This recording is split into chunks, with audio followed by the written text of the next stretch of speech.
1, 2, 3, 4, 5. Máš číslo? Ne. To je 6. Ty jsi byl úplně něco jiného, ale...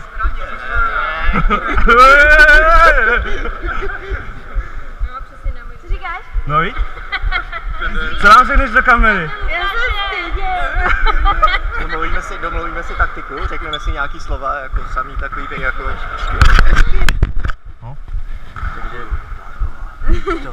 to není vůbec špatný. Ty jsi viděl teďka někdy fotbal, jsem byl dost dobrý. Jdi pryč, soupeři. A oni si něco říkají, jako že to musíme hrát ledvinou naproti, půjdeme tomu ledvinou naproti, nebo jak to je? Já nevím. Játrama. Játra ne, ty, to by bolelo. Ne, kamenem. Srdíčko do toho dáme.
Víš, co to jako dneska mělo znamenat?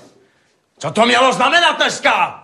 To jste nikdy nevěděli kozy mladý holky, nebo co? A ty, Honzo, ty hraješ na stoperu, viď? Že jo? Tak taky nějaká odpovědnost, ne? Jiřího, sorry, pánové, sorry. Co sorry, vole? Tak to on máznu, ne? A když je balon na druhé straně, tak pak se podívám na ty kozy, ne? No a co záloha teda? Drž hubu, vole! Váďo. Dobrý, dal si góla, jo? 3-1. Super, jo? Pojď, ale pozor, vole. Ty si sundáš triko. Kam jdeš, ty vole, sedni si. Sednou! Ty si sundáš triko, ty vole, a běžíš ukázat tu svoji vanu, tuhle vanu tý holce, ty vole. To si zapomněl, jsi měl žlutou, nebo co? Zapomněl, no. Příští zápas stojíš kvůli červený, úplně zbytečně, ty vole.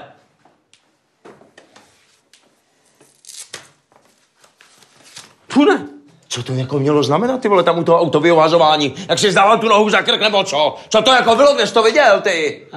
Nhưng bà có họ tôi ở Sài Gòn mới sang mà. Ty vole, co to meleš, ty vole? Ti nerozuměl ani slovo, co jsi to říkal? Hele, říkal něco v tom smyslu, že to je nějaká jako stará vietnamská yoga, je z oblasti Saigonu a že ti muž vyznává ženě lásku. Tak nějak. Jo, a Saigonu, ty vole. To říkal, no. A počkej, ty vole, pozor, vole, kdy ty rozumíš, vole, vietnamsky? Tak já se tak trošku kamarádím s jeho ségrou. Ty no hajzlu, ty vole, aspoň nelži, ty vole.